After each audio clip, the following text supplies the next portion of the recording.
সেটাই বলছে। অনেক ধন্যবাদ সুশোভন। অন্যদিকে এসআইআর হবেই, কেউ আটকাতে পারবে না, ঠিক এভাবেই হুঙ্কার দিয়েছেন সুকান্ত মজুমদার। আমি শোনাবো আপনাদের কি বলছেন তিনি। এসআইআর গোটা ভারতবর্ষে হবে, কোনো মাইকালালের ক্ষমতা নাই যে সেটা আটকাবে। এসআইআর ভয়ের কি আছে আপনাদের বোঝার জন্য, কেউ ভয় পাবেন না। হিন্দু মুসলিম এসআইআর মধ্যে কিচ্ছু নেই। পরিষ্কার কথা বলে দিচ্ছি, সে হিন্দু হোক আর মুসলমান হোক, যে ভারতীয় তার নাম ভোটার লিস্টে থাকবে, যে কোনো ধর্মের হোক, যে কোনো জাতির হোক, তার নাম ভোটার লিস্টে থাকবে।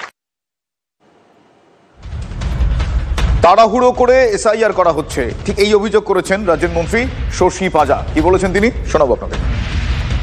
2024-এ লোকসভা নির্বাচন আপনি একটা ভুল ইলেকটোরাল লিস্ট নিয়ে কেন করলেন? সারা ভারতবর্ষের নির্বাচন ওটাতে ভুল ছিল, তাহলে এটাতে ভুল আছে, বুঝতে পারলাম। তাহলে ওইটাতে নির্বাচন হলো কেন? তাহলে ওটাতে যদি নির্বাচন হতে পারে তাহলে এটাতে নির্বাচন হবে কেন? ভোটার লিস্ট নিয়ে আমাদের এই বিষয়গুলো নিয়ে তাদেরকে প্রথমত তাড়াহুড়োটা অত্যন্ত সন্দেহজনক। তারা এইগুলো নিয়ে একটা ন্যারেটিভ তৈরি করছে, যেন বাংলাদেশি আমরা ঢুকিয়েছি, অনুপ্রবেশ করে ঢুকিয়েছি, রোহিঙ্গাদের ঢুকিয়েছি। আরে ভাই, কে আপনি আইডেন্টিফাই করুন। অনুপ্রবেশ আপনি বর্ডার সিকিউরিটি ফোর্স নিয়ে সবাইকে আটকালেন না কেন?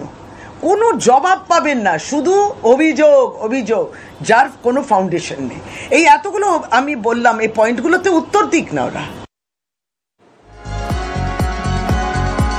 এসআইআরে ভারতীয় মুসলিমদের ভয় নেই, অবৈধ ভুয়ো ভোটারদের ভোটার লিস্ট থেকে সরাতেই এসআইআর। ভারতীয় নাগরিক বৈধ ভোটারের কোনো ভয় নেই, এমনটাই বলেন বিজেপি রাজ্যসভার সাংসদ অনন্ত মহারাজ। এখানে তো মুসলমানদের এমন কোনো ভয় নেই। সংবিধানে যাদের ব্যবস্থাপনায় যাদের আছে, হ্যাঁ, যারা নাগরিক, তাদের কোনো ভয় নেই, তাদের কিচ্ছু হবে না। তারা তো A to Z থাকবে, তারা তো এখানকার ভূমিপুত্র, ভয় করার কিছু নেই। যারা অবৈধভাবে আসছে তাদের প্রমাণ করা মুশকিল হবে এবং তারা ছাট হয়ে যাবে।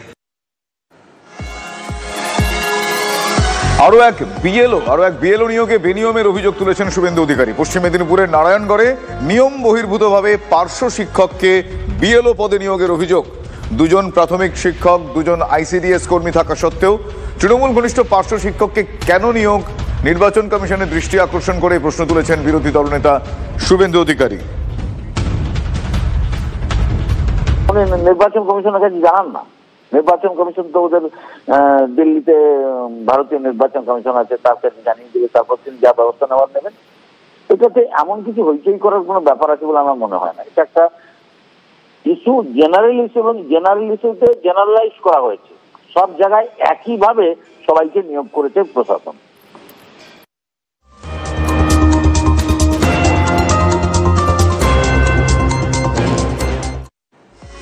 শান্তনু ঠাকুরের পর সুকান্ত মজুমদার। সিএতে নাগরিকত্বের আশ্বাস আরেক কেন্দ্রীয় প্রতিমন্ত্রী। 2014 31শে ডিসেম্বরের মধ্যে বাংলাদেশ থেকে আসা ধর্মীয় সংখ্যালঘুরা সিএ এর আওতায় নাগরিকত্ব পাবেন, মন্তব্য কেন্দ্রীয় শিক্ষা প্রতিমন্ত্রী। সিএতে গিয়ে সবাই অ্যাপ্লাই করুন, যারা বাংলাদেশ থেকে এসেছেন 2014 সালের আগে, তাদের সবাইকে সিএ এর মাধ্যমে 2014 সালের 31শে ডিসেম্বর পর্যন্ত যারা এসেছেন তাদের সবাইকে নাগরিকত্ব দেওয়ার ব্যবস্থা করা হবে।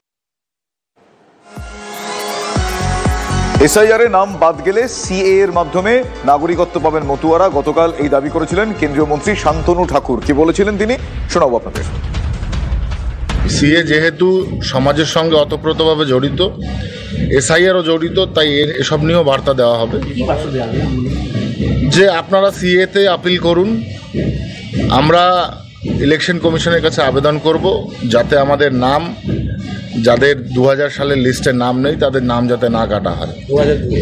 2002-এ তো সেখানে গৃহমন্ত্রীজি অলরেডি ডিক্লেয়ার দিয়ে দিয়েছেন যে যারা শুধু 14 সালের 31 ডিসেম্বর নয়, 24 সালের 31 ডিসেম্বর পর্যন্ত যারা এসছেন তারা ভারতবর্ষে থাকবেন, এদের কেউ বাংলাদেশ বা পাকিস্তান, আফগানিস্তানে পাঠাতে পারবে না।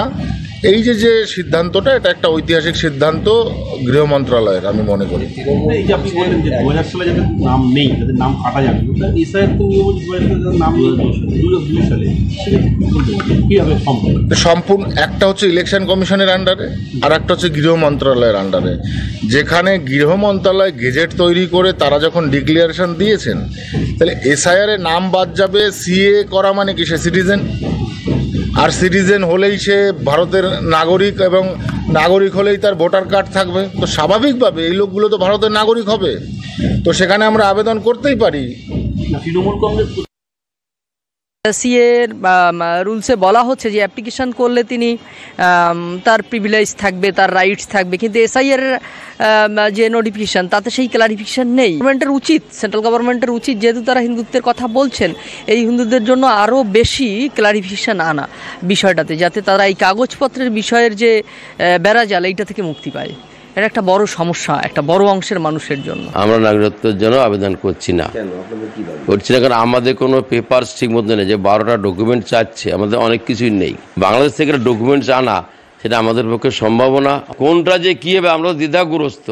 এটাকে এই এসআইআর থেকে এনআরসি পরিষ্কার ক্লিয়ার করলে পারে আমাদের খুব ভালো হয়, এবং আমাদের যাতে নিঃশর্তভাবে নাগরিকত্ব দেয় সেই ব্যবস্থা যদি করতে পারেন, যে সরকারি করুন, আমরা তার পক্ষেই থাকবো। আমরা তো মরেই আছি এক কথায়, তা সেখান থেকে বাঁচার জন্য তো আমরা এখানে এসেছি। এখন যদি এখানে তার জন্য আমরা সংঘবদ্ধ হয়ে আমরা আন্দোলনের পথে নামবো। আমার বাবা বাংলাদেশে, আমরা তো এই দেশে, আমরা কি করে কাগজপত্র নেই বলে আমরা কোনো নাগরিকত্ব করিনি, আবেদন করিনি। প্রশ্ন হচ্ছে এই হিন্দু